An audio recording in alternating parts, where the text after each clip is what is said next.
کسی ریاست کے بادشاہ نے اعلان کروایا کہ کل صبح جب میرے محل کا دروازہ کھولا جائے تب جس شخص نے محل کی جس چیز کو ہاتھ لگا دیا وہ چیز اسی کی ہو جائے گی۔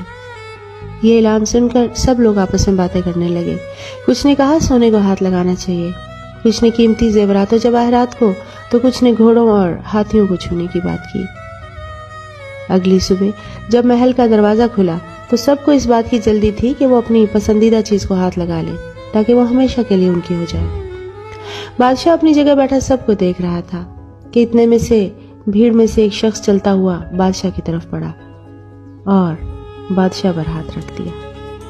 بادشاہ پر ہاتھ رکھنا تھا کہ بادشاہ سمیت ساری بادشاہی بھی اسی کی ہو گئی، اور لوگ چھوٹی چھوٹی چیزوں کو منتخب کرتے رہ گئے۔